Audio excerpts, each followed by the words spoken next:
ألف لام را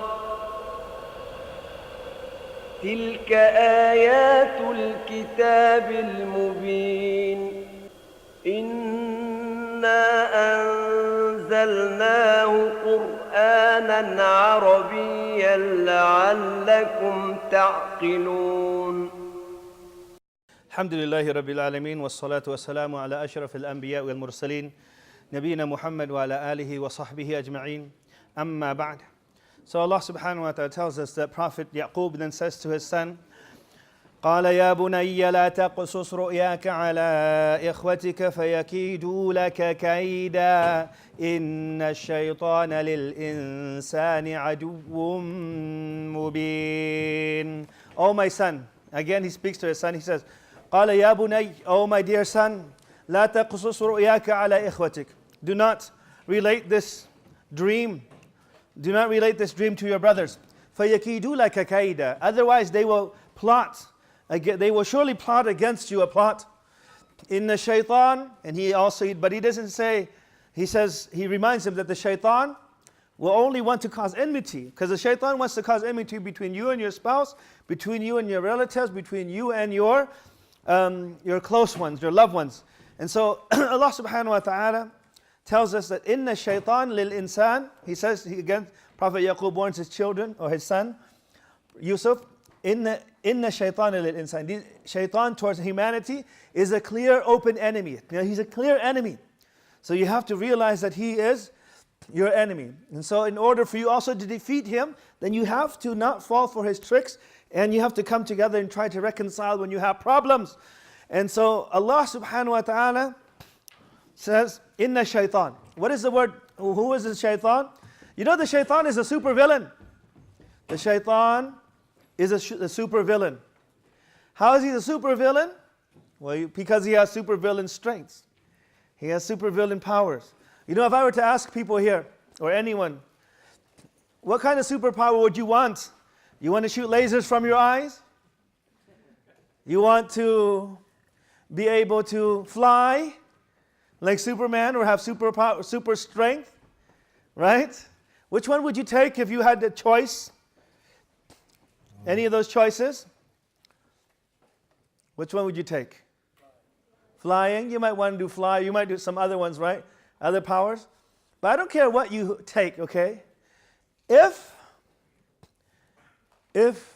you give me invisibility, you make me invisible, I can harm you. Doesn't matter how strong you are. If you can't see me, you can't hurt me. And if I want to fly, I can go on any airlines I want for free. Nobody can see me. Do you understand? I can take any jet I want. If I know how to fly, that is. No security would be able to stop me. Because I'm invisible. And you might say, well, I want to read people. Well, you can read other people's diary. Nobody will see you, right? You can sit next to them the whole day and learn everything about them, and they wouldn't be able to know you. They know that you're there. That's powerful, right? The shayateen, or the jinn, they have that. Now, why are they given that though? Isn't that unfair? Well, it is to let us realize that no one can help us against the shaitan except Allah. So you have to return to Allah. You say, A'udhu billahi minash shaitanir rajim. I seek refuge with who? We seek refuge in Allah from the accursed shaitan. Inna shaitana lil insan aduwwun mubin. And then Allah subhanahu wa ta'ala tells us, Prophet Yaqub tells his son, وَكَذَلِكَ يَجْتَبِيكَ رَبُّكَ وَيُعَلِّمُكَ مِن تَأْوِيلِ الْأَحَادِيثِ وَكَذَلِكَ يَجْتَبِيكَ رَبُّكَ. And thus Allah has chosen you, O Yusuf. وَيُعَلِّمُكَ مِن تَأْوِيلِ الْأَحَادِيثِ. And thus He has taught you the interpretation of dreams. And thus He will teach you the interpretation of dreams. From this dream that Prophet Yaqub sees, he realizes that there's a continuation, that there is a continuation, and there's a sign here, and there's an indication that Allah is continuing this pattern, in that Allah has chosen amongst the children of Yaqub, as amongst the children of Yaqub, He has chosen Yusuf to be a prophet and messenger. Prophet Yaqub realizes this, and so he's telling his son that Allah has chosen you, and He will teach you the interpretation of dreams. And that's Allah subhanahu wa ta'ala, when He wants goodness for someone, what does He give him?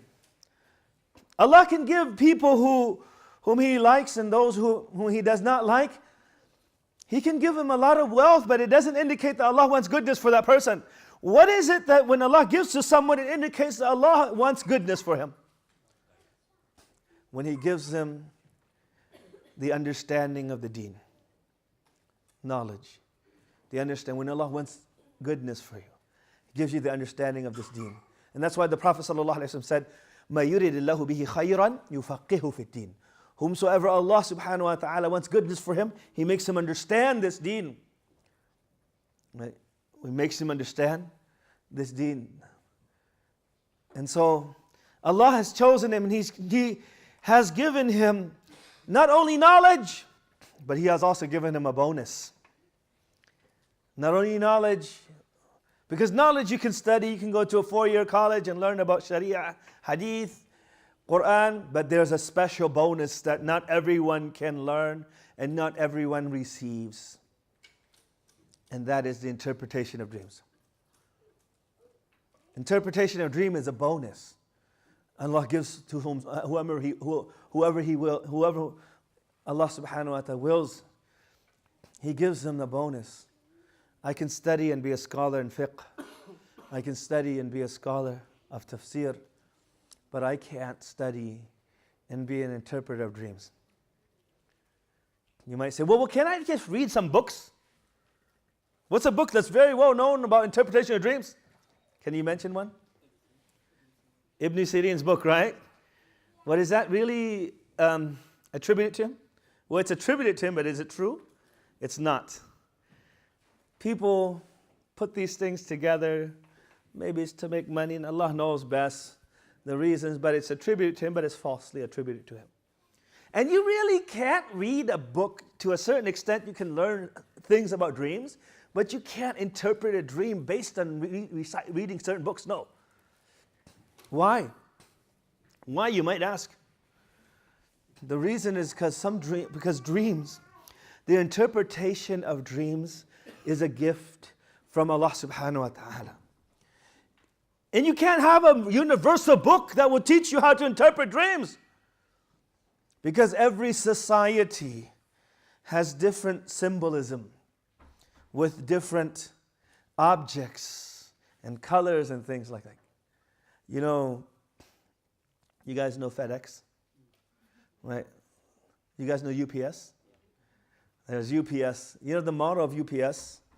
They say, I don't know if you guys have it here. If, you know, on their commercials, they say, what can brown do for you? The color that they chose for their company is brown. Do you know why they chose brown?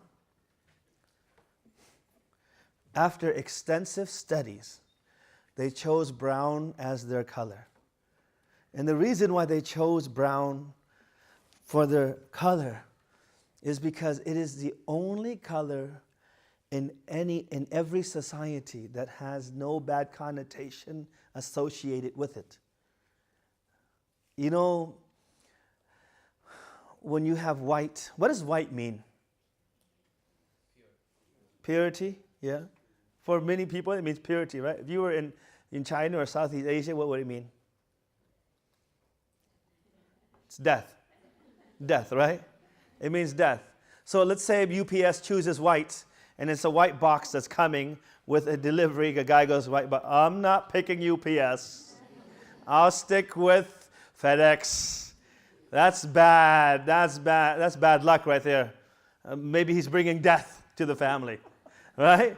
And so if it were red, another society would say, oh, no. That's bad luck. That's death also, red. So every society, there are different colors, have different meanings. So you can't, like say somebody sees a color or sees something, in this society it's good luck, in the other society it's bad luck. You can't have a universal book that tells you, okay, if you see this, this is what it means in a dream. There was a person who came to me. He said, I saw a dream. He said, I saw a dream that I was given I saw two plates of rice. One was white rice, steamed rice, and the other one was fried rice. I wanted the fried rice, and I went to take the fried rice, and it was taken away from me. He says, not yet. You don't get this fried rice yet. Eat the white rice right now. So he said, what does that mean? So I asked him, are you looking to get married? He says, yeah, I want to get married this year. I've been trying so hard, but my parents they don't agree with me. They think I need to finish school first. I said, exactly. Next year, inshallah, you'll get married. That's what it means. No matter how hard you try, you're not going to get married yet. So, but I'm going to try. I said, well, you're not going to be able to. That's what your dream means. I said, okay, astaghfirullah. I really want to get married, Sheikh. Right? So listen, what did he see? He saw white rice and he saw fried rice. Fried rice in that society would indicate marriage, because that's the type of rice they have when weddings occur. So he wanted to get married that year, but he was given the white rice. That's regular stuff. Just keep doing whatever you're doing. You're not going to get married yet. Okay, in Southeast Asia, they eat rice. But what about Belgium? They might give him chips, right? Oh, no chips. Or biryani. So you get, oh, no biryani today. Now you know biryani, and today get some bananas, eat anything you want, no biryani. Right? In Italy, it might be pizza. Well, Allah knows best. Right? You can't say, oh, if somebody sees a pizza, he's going to get married. Well, no, pizza. Well, maybe in America, if somebody sees a pizza, that means the Seahawks are going to win the Super Bowl. You know what I mean, right? Well, he's from Seattle right there, mashallah. He lives here now, but from the homeland. Do you understand? You can't have a universal book that will, that you can just learn from and interpret dreams. It's a gift from Allah. So Prophet Yaqub is telling his son, just like his grandfather and great-grandfather, Prophet Ibrahim, his son was Prophet Ishaq, who was a prophet and messenger, and then Prophet Yaqub, and now it's going to continue that lineage. Oh, Yusuf, you are going to be somebody. Allah is going to teach you. And from that dream, he knows that his son is going to be a somebody. So he's giving him advice. And he's telling him.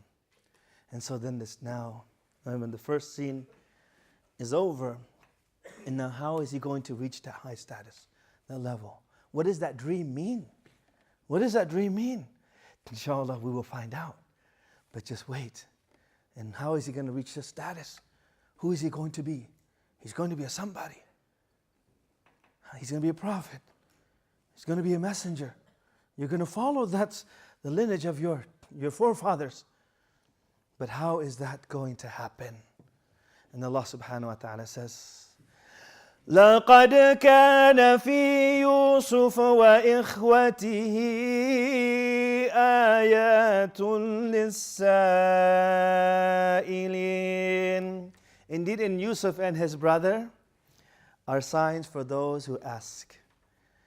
In Yusuf and his brother, the story of Yusuf and his brothers, you will learn, and it's very simple. And all you need to do is ask. You don't have to reflect. You don't have to do anything. This is because the easiest way to learn is stories. The lessons will come to you. All you need to do is just ask. You don't need to reflect and so forth. Allah subhanahu wa ta'ala is telling us that there are many benefits in this story, many miracles in this story. And so the story starts off now. Again, the next scene. إذ قالوا ليوسف وأخوه أحب إلى أبينا منا ونحن عصبة إن أبانا إن أبانا لفي ضلال مبين. And Yusuf, the brothers, they say, Yusuf and his brother. Who is his brother? His brother is Binyamin. How do we know it's Binyamin? It has come to us from Israeliyat. So we say that his name is Binyamin according to that which has come to us from the people of the book, but neither we do not confirm it nor do we deny it. So when we get information from the people of the book, if there are three types of information that comes to us from the people of the book. One is that which comes to us, that which contradicts what we have, we reject it. Second type is that which we can confirm in the Qur'an and the Sunnah, and we accept it. And the third type is we have no confirmation and nothing that will also say that it's false. So we can't confirm it, nor can we deny it. And so we leave it suspended. So amongst the information, some of the information that we'll get is from the people of the book. Why? Because they received the book, they received revelation from Allah also, but at the same time, it has been corrupted. And so we don't know what's true and what's not. So anything that is not mentioned in the Qur'an and the Sunnah, and it does not contradict what we have or the principles of Islam, then we leave it the way it is and we say, okay, we can accept it, we can narrate it, but we don't say that it's really true. I mean, right now you can mention it because the Prophet ﷺ said, "Hadithu an bani Israel wala haraj." He said, narrate from the people of the book and it's no problem. I mean, narrate from the information that you have from them, but of course with these conditions that I just mentioned. So, Binyamin and his brother, both of them, Yusuf and Binyamin, they were brothers from the same mother and father. And the other brothers are from the same father only with a different mother. The other brothers are Prophet Yusuf alayhi salam. And so they're jealous of Prophet Yusuf because they say that the father, Prophet Yaqub, loves Yusuf more than others. And this is one thing that you have to realize, that when you have children, you have to treat them fairly. You have to be just with them. But being just with them does not mean that you have to love them equally. Because you can't control who you love more. You can't control who you love more. You can't control your heart when it comes to love. But you still have to be fair with them. So if you buy something for your daughter, then buy something for your son also. If you buy something for your son, buy something for your daughter also. Similar, it doesn't have to be the same thing. If you buy a kitchen set for your daughter, you don't have to buy a kitchen set for your son. No, he probably won't want that. He might want a remote control, but buy a remote control car. But something similar. Don't be unjust with them. Be fair with them.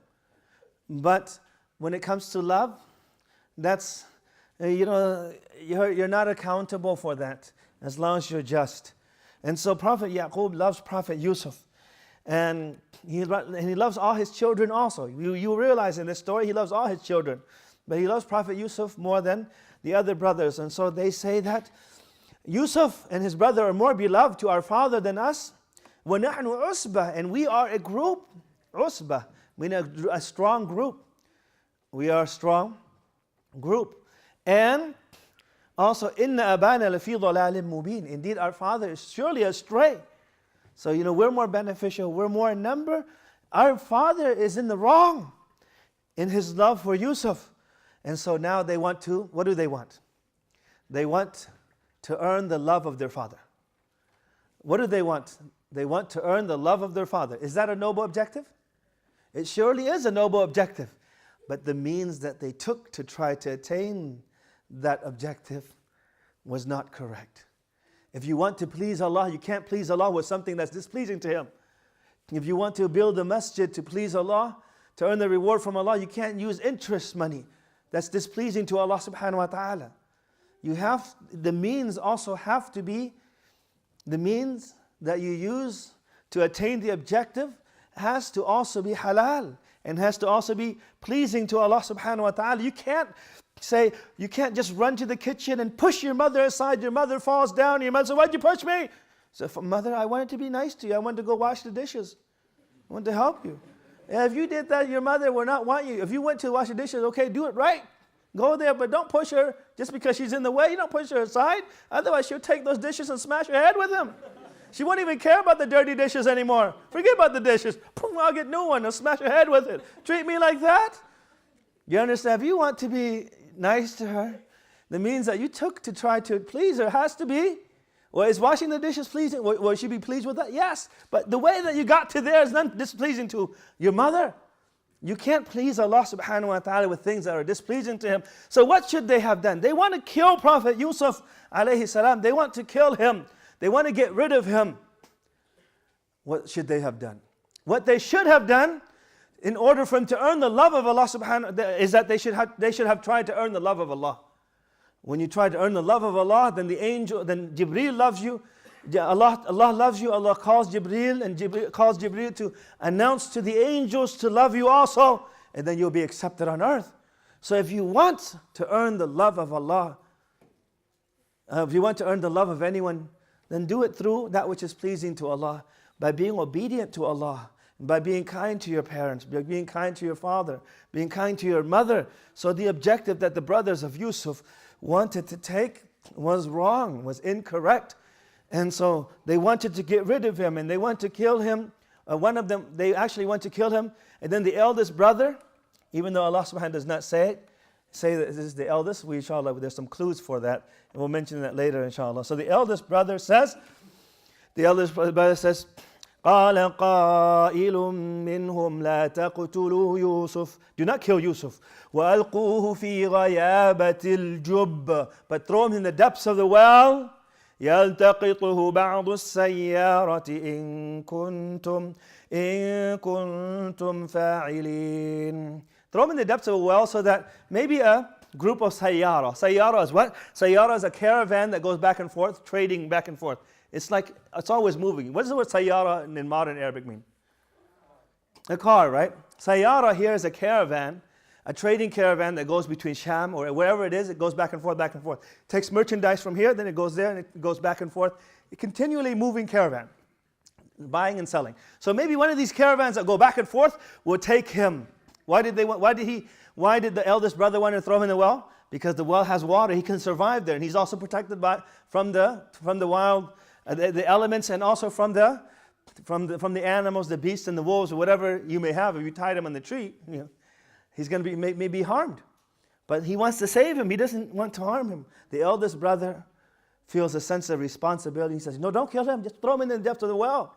And so that's what they decide to do, and they try to their very best to convince their father. And Allah subhanahu wa ta'ala says, قالوا يا أبانا ما لك لا تأمنا على يوسف. They come to their father and they say, يا أبانا ما لك لا تأمنا على يوسف.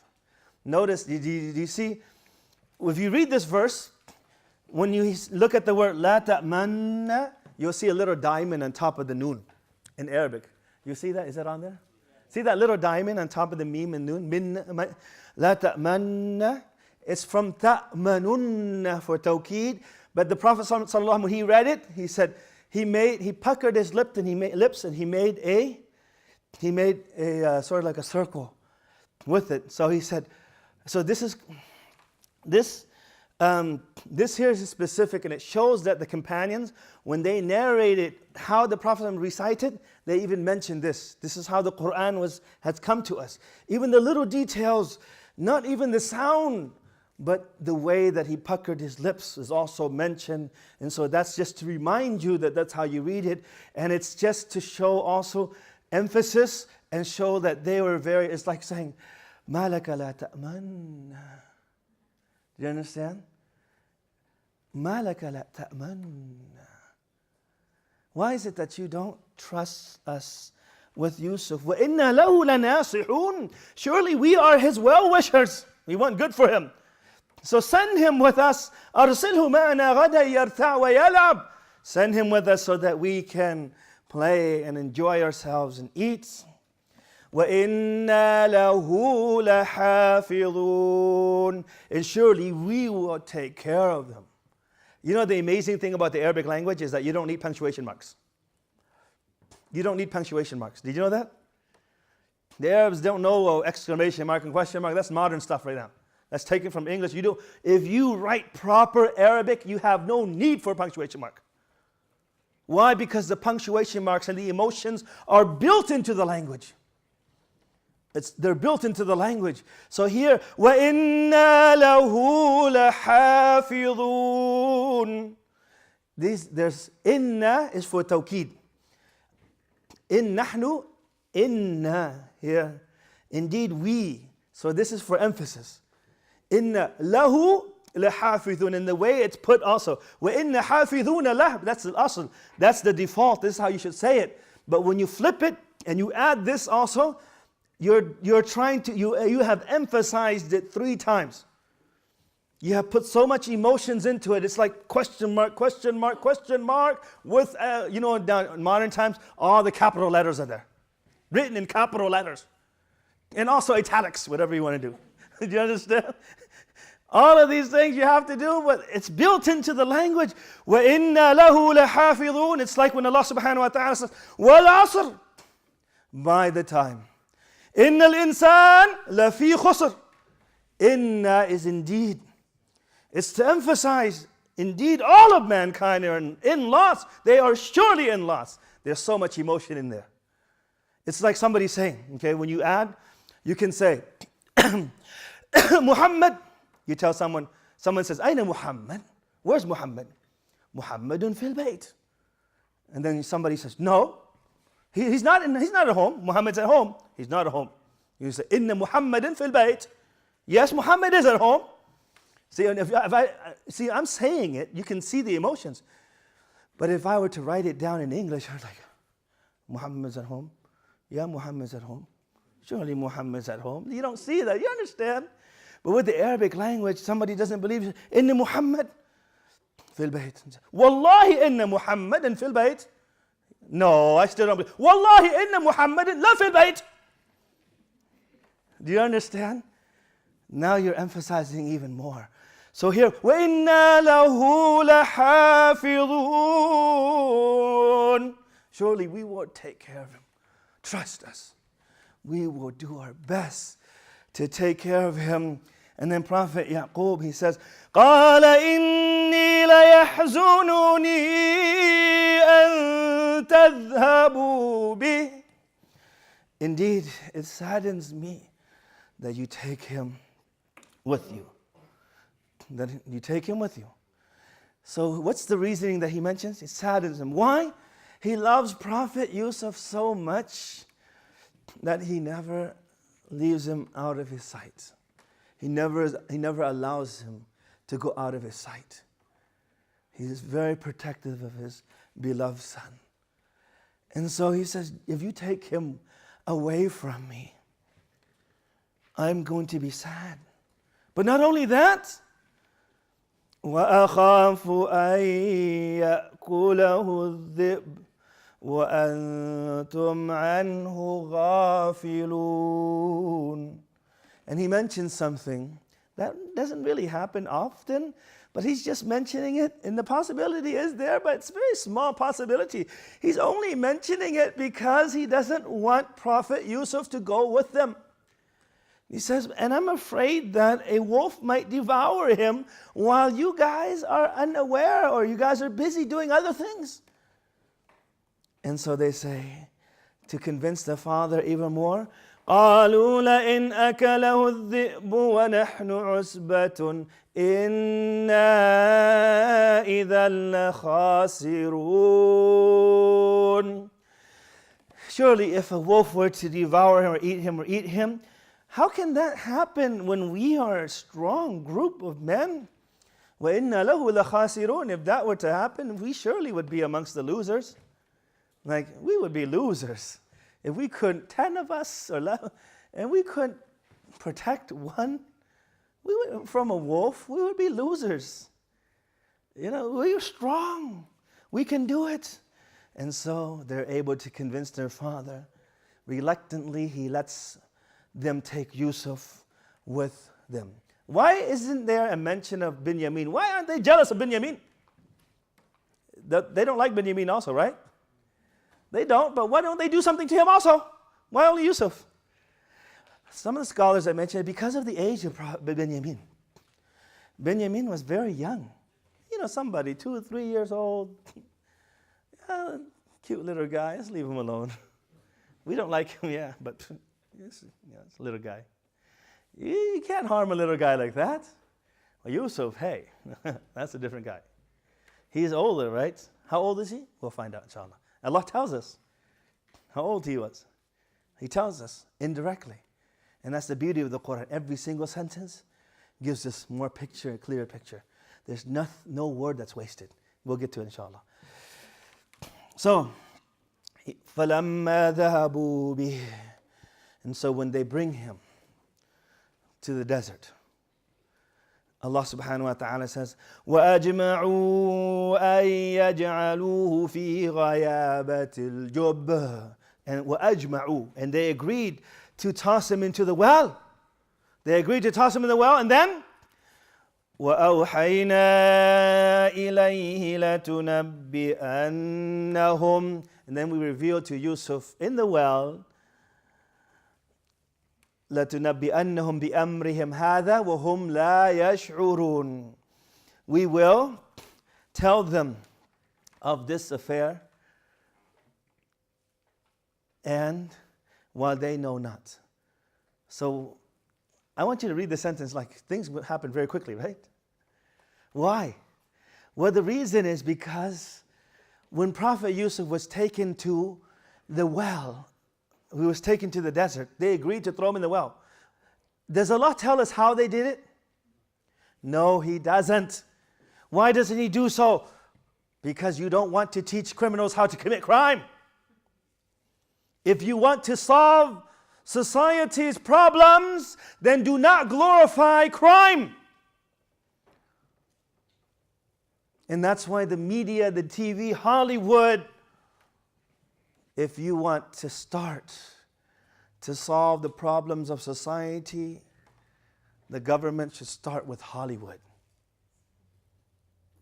Why? Because when you glorify crime, then people imitate it. I remember when I was younger. When I was younger, we didn't have people racing cars. Okay? Rarely, you don't find some guy racing. And then there's this movie that came out. What's that movie? Fast and Furious, right? All of a sudden we had, in the United States, it was an epidemic. People were racing all over at nighttime. I'm sleeping, I hear, woo, a'udhu billah. You hear this person dying, you hear this thing, accidents happening because of Friday night or Saturday night. These teenagers are racing on the freeways, in any road that is a little bit out of the way where there's not too much traffic, and you see signs up, no racing. Why? Because Hollywood glorified things that were not good. And people imitate and copy. When Allah subhanahu wa ta'ala tells us of what the brothers of Yusuf did, He says they went and they agreed, they got together, all of a sudden Yusuf was in the well. How did they do it? Did they take off his shirt? Did they toss him? Did he scream and holler and yell? Do we need those details? No, you don't want to teach criminals how to commit crime. You don't need to tell them that.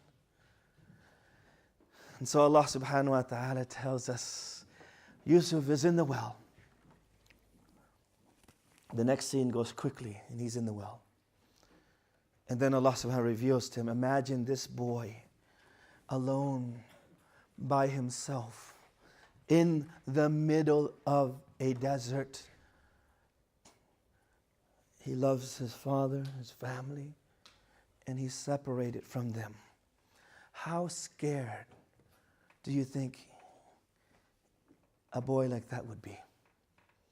If you have children who are 8, 9 years old, in the dark, how scared would your children be? If you were that age, how scared would you be? Forget about that age. Right now, how scared would you be? Pretty scary, right? You can't get out of the well. Nobody can hear you. You don't know if you're going to survive or not. Are you going to see your father again? But Allah subhanahu wa ta'ala is ever merciful towards His servants. And Allah says, وَأَوْحَيْنَا إِلَيْهِ, and we revealed to him, to Prophet Yusuf, لَتُنَبِّئَنَّهُمْ بِأَمْرِهِمْ هَذَا. Oh Yusuf, be patient and calm down. You're going to tell them of what happened. You're going to tell them what happened. What does that mean? That means you're not going to die. You're going to meet your brothers again. But the next time you meet them, you're going to tell them. If you know what I mean. وَهُمْ لَا يَشْعُرُونَ, why they know not. That means you're going to be higher in status than they are. Because you're going to tell them. And you're going to be positioned to tell them. You're going to be in position of authority over them. So do not be sad. Allah calms him down. Allah reveals to him. Does he become a prophet now? Some of the scholars say yes, he becomes a prophet now. Others say not necessarily. Just because Allah reveals something to a person does not mean that person becomes a prophet right away. You know, Allah subhanahu wa ta'ala revealed to the ants. Allah subhanahu wa ta'ala revealed to وَأَوْحَيْنَا إِلَى أُمِّ مُوسَى مَا يُوحَى. And we revealed to Prophet Musa's mother. She was not a prophet or a messenger, but Allah revealed to her. Allah subhanahu wa ta'ala inspired her also. So here, it could be the same thing, or it could be that he was a prophet.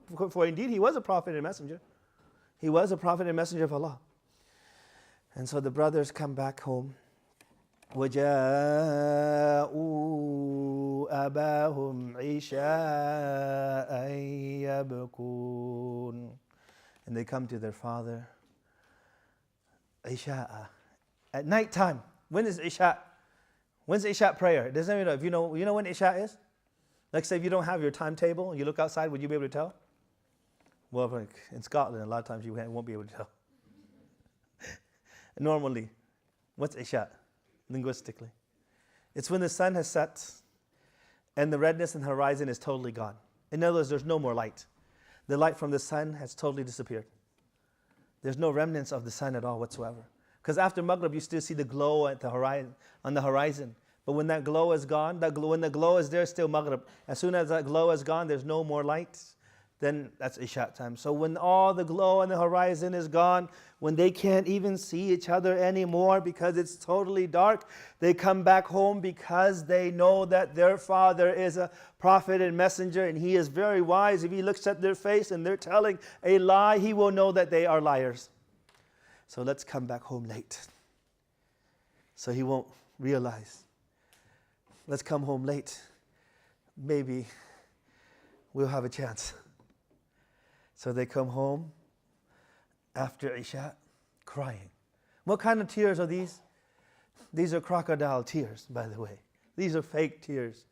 And why do people cry, by the way? Why do people cry? People cry to try to convince you, of course, that they're sincere. If they're not sincere, they're trying to convince you. But it's a weapon that people have. It's a weapon that sometimes people use, and especially, when do you cry? You cry when you have no one else. Right? And that's why when you're patient and you cry, Prophet Yaqub cried. When you cry, it's an indication that you have no one else except Allah. And that's why, a child, when you take a piece of candy from a child, what does that child do immediately? That child will cry? No, not yet. He'll do something before he cries. What will he do? He will try to get the candy back. You take some candy from a child, that child, the first thing he'll do, he'll jump and try to get it back.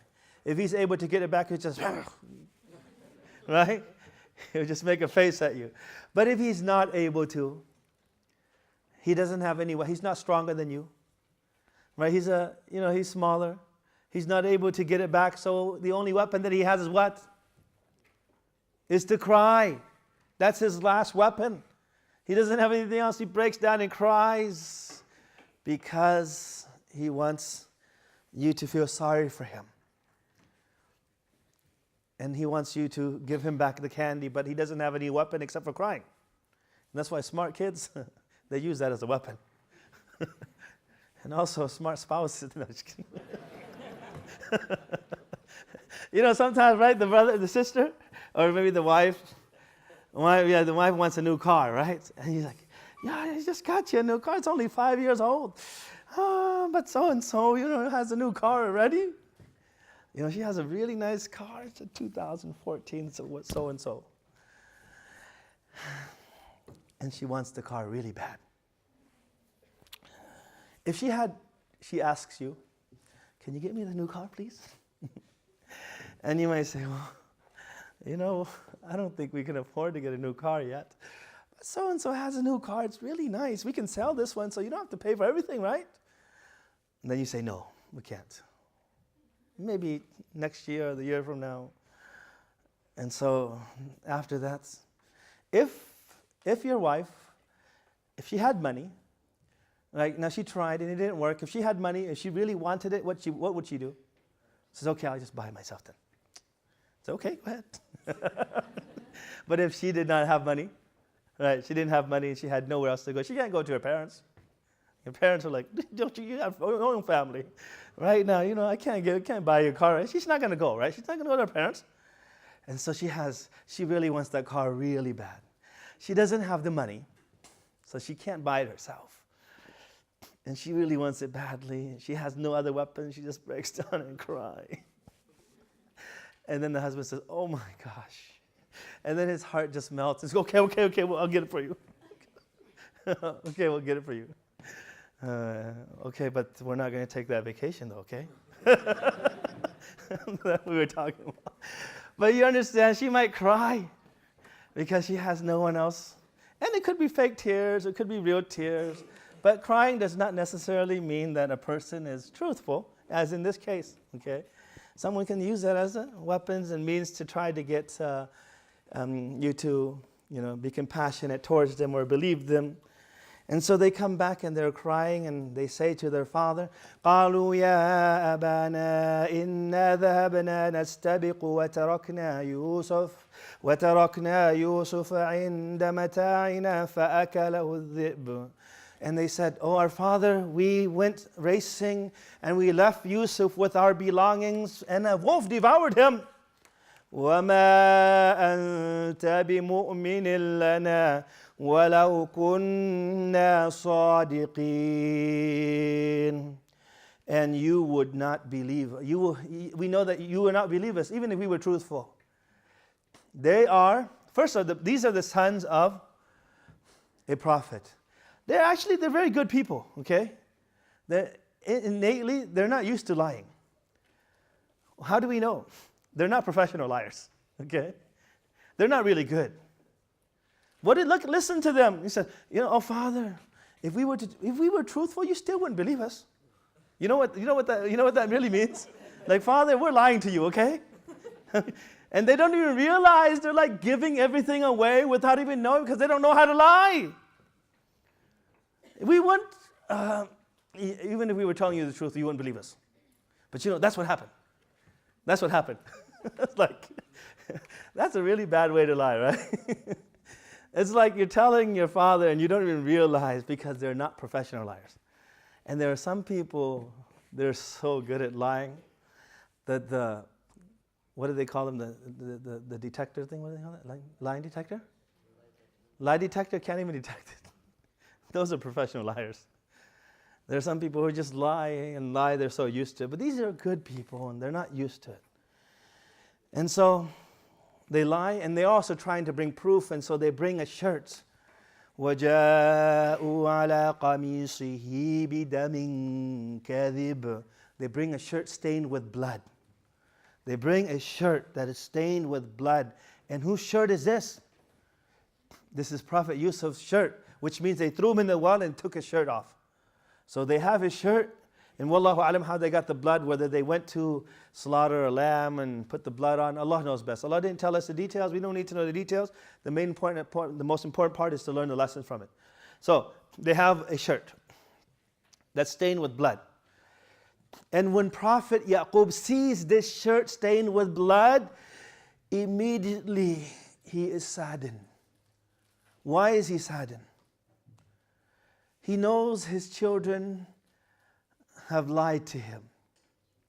He knows for sure that his children have lied to him, and he has proof. The shirt was meant to be proof of their truthfulness, but it ended up being proof of their guilt. Why? Because Prophet Yusuf, Prophet Yaqub, the Messenger of Allah, when he's telling the story, when he's reciting these verses, he stops and he tells the companions what Prophet Yaqub says. So Prophet Yaqub says to his children, he says, "My, what a merciful wolf that is. So considerate that before he devoured him, he took off his shirt, then devoured him, then put his shirt back on for him. Not a single tear on the shirt." I mean, if a wolf devoured someone, wouldn't there be one tear, two tear, at least a little bit of remnants of this? This is a shirt that has no tear on it whatsoever. Where'd the blood come from? He knows they're lying. And the shirt comes again to declare the innocence of Prophet Yusuf when he's in Egypt. And then the shirt comes again when? At the end of the story, when it is tossed in the face of Prophet Yaqub and he's able to see again. And so there's so many beautiful things related to the story of Prophet Yusuf alayhi salam. So they bring the shirt, but you know, Prophet Yaqub, he's very saddened because this is the most beloved person to him. And you know, a child, how old is Prophet Yusuf at this time? He's a ghulam. How do we know? Because Allah tells us when he's taken from the well, the person who pulls him out of the well says, "Ya bushra hadha ghulam." Oh, good news, this is a boy, a ghulam. In the Arabic language, remember I said Arabic language is very, very rich and full of meaning. You don't need to mention too many things to give a lot of detail. So when a ghulam is used as someone who's no longer a toddler and he hasn't reached the age of puberty yet. He's about to reach the age of puberty, but he's no longer a toddler, so he's between the age of 8 and 10 or 11 or so forth. Allah doesn't tell us the age, but we know from the usage of the words of how old Prophet Yusuf was. So imagine an 8 or 9-year-old. The father loves him so much and he's gone. And this is something that is very difficult for any parent to handle. Why? When you lose a child at that age, it's so difficult. I mentioned last night that anyone who loses a child, like in America, so if a child is kidnapped and they know the car, they know any information about the person who took the child, everyone in America knows. But when someone, an adult, is murdered or something happens or a crime and other crimes happen, nobody knows. But because this is such, hurtful and so difficult for a person to handle, that everyone has to know, because we have to bring the child back to his parents. And so imagine, it's one of the most difficult things that a person can go through in life. A father or a mother can lose their mind as a result of it, be mentally unstable as a result of it even, go through depression because of it, because it's so difficult. And especially when you don't know what happened, you don't know where they are. You can only imagine what the relatives of the victims or the relatives of the passengers of Malaysian Airlines 370 are going through right now. It's difficult when you don't know where your loved ones are. And if you listen to them speak, tears will come down your eyes.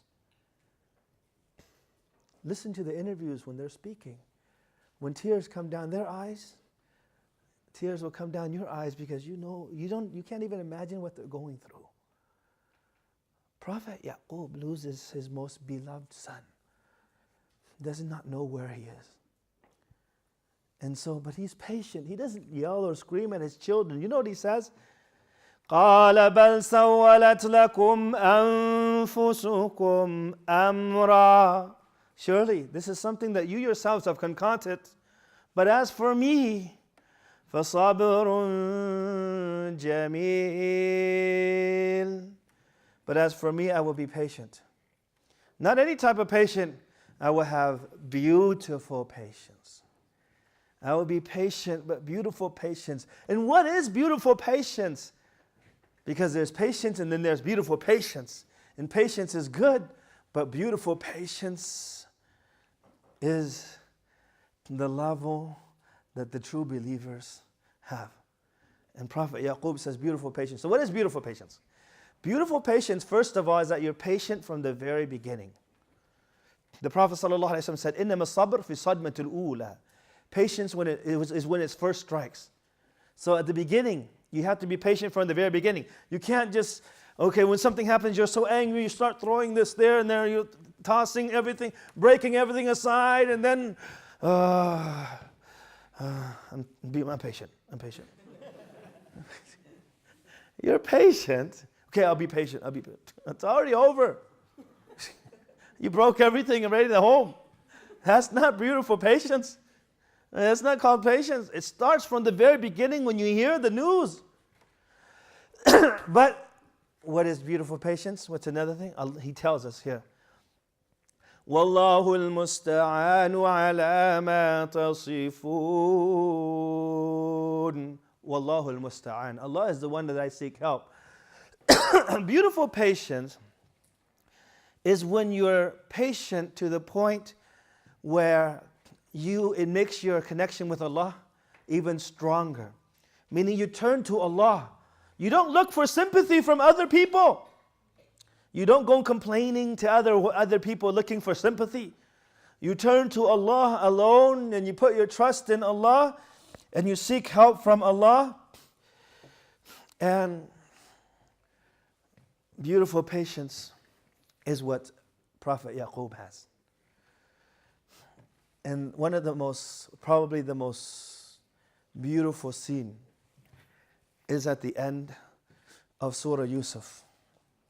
In verse 84, if you can go to verse 84. It tells us what beautiful patience is. It's another example of beautiful patience. Allah subhanahu wa ta'ala tells us at this point in the story, Yusuf is gone.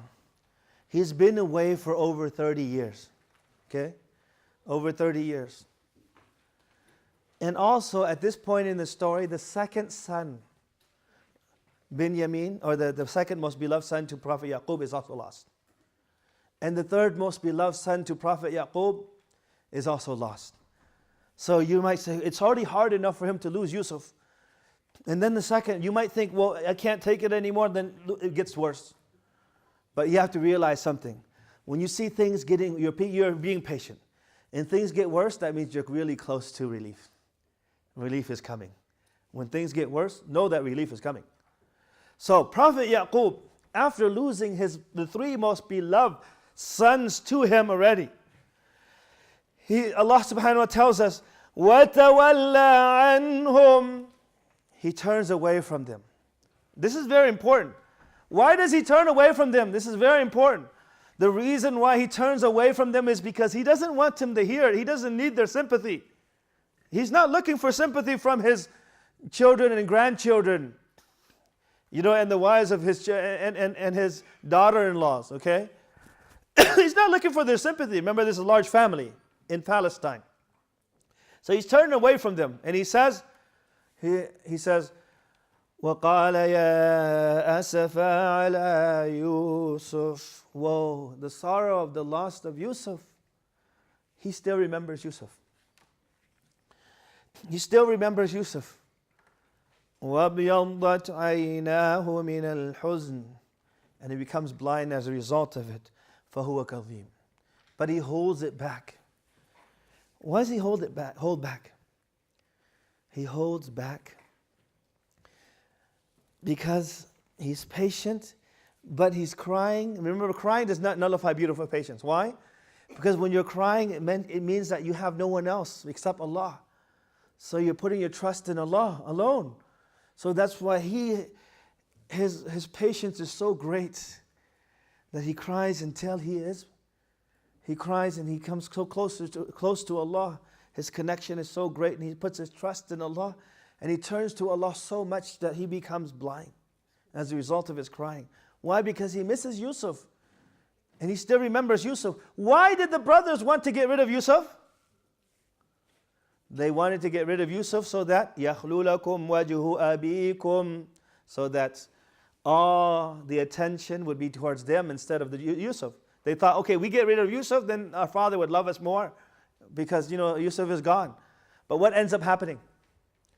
The love of the father becomes even greater for Yusuf. Why? Because when you do things the wrong way, it backfires on you. When you do it correctly, then Allah helps you. And so Prophet Yaqub only misses Yusuf even more. Even after all of these years, he still mentions, Ya asafa ala Yusuf. And so the children and grandchildren in the family, they hear Prophet Yaqub. Is he telling them? Is he telling them that he misses Yusuf? He's not. He's turning away, but they overhear him. That's why this is very important. He says, وَتَوَلَّ عَنْهُمْ. He turns away from them. And then what do they say? The children of Prophet Yusuf, the children of Prophet Yaqub. The children and grandchildren of the family, they say, قالوا تالله تفتأ تذكر يوسف. By Allah, you will continue to remember Yusuf حتى تكون حرضا, until you become feeble and weak. أو تكون من الهالكين, or until you be amongst those who have perished. And another until you die. Are you going to continue? Why are they saying this? They are saying this to their father because they want their father to, they're compassionate. They feel sorry for him. Father, it's as if they're saying, Father, just, it's over with. Don't punish yourself like this. It's over. Just drop it. Are you going to be like this until the end? Until you become weak, old, and feeble? Are you going to be like this? So they feel sorry for him. They feel sorry for him and they're compassionate towards him. They feel sympathy towards him. But what does Prophet Yaqub say? He says, قال إنما أشكو بثي وحزني إلى الله. Nay, indeed, I only address my concerns, my bath. What is bath and huzn? Bath and huzn are different types of sadness. When someone feels sad, you either need to do two things, okay? When you feel sad, there are some people, when you're sad, you want to speak to others, right? Sometimes you're very sad, I need someone to talk to, right? You just want to get it off your shoulders, speak to your friend, right? That's the type of sadness, like it's as if it's trying to blow up in your chest, come out. You just want to tell people so that makes you feel better. You want someone to talk to, and then there's another type of sadness. You are so sad, you don't want to speak to anyone. Just leave me alone. Leave me alone. That's huzn. And al-bath is when you're so sad, you just want to speak to everyone. Do you understand? So he says, إِنَّمَا أَشْكُو بَثِّي وَحُزْنِي. Indeed, I only address my sadness, concerns, and worries to Allah. In other words, I'm not looking for sympathy from you. I address my concerns to Allah. And وَأَعْلَمُ مِنَ اللَّهِ مَا لَا تَعْلَمُونَ. I know from Allah that which you do not know. That's beautiful patience.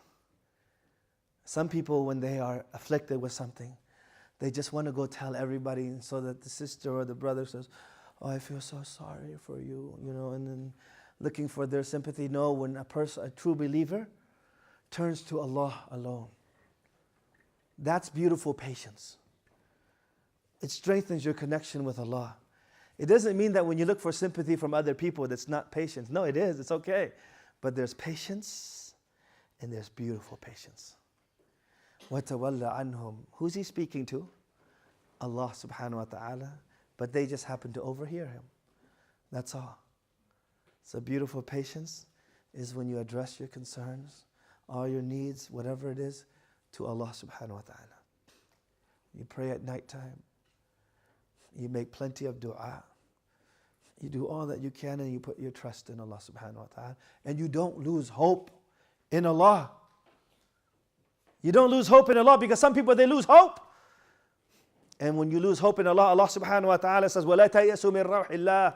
The next verse, وَلَا تَيَأْسُوا مِن رَوْحِ اللَّهِ. Do not lose hope in the comforting mercy of Allah. إِنَّهُ لَا يَيْأَسُ مِن رَوْحِ اللَّهِ إِلَّا الْقَوْمُ الْكَافِرُونَ. No one loses hope in the comforting mercy of Allah except for disbelievers. Why is it when somebody loses hope in Allah, they're disbelievers? Why? Because it's as if you're saying, Ya Allah, you don't know what I'm going through. I can't handle it. No, Allah knows what you're going through, and He knows you can handle it. Otherwise, He wouldn't burden you with that. So be patient. So when you're losing hope, it's as if you're saying, Ya Allah, you don't know what I'm going through. Allah knows what you're going through better than you yourself. And He knows you can handle it. Be patient. So don't lose hope. Only disbelievers lose hope in Allah. So continue to have hopes, because Allah is always able to do all things. You don't lose hope. That's beautiful patience. The longer the calamity occurs, the stronger you become. The stronger your connection with Allah is. And that's beautiful patience. فَصَبْرٌ جَمِيلٌ.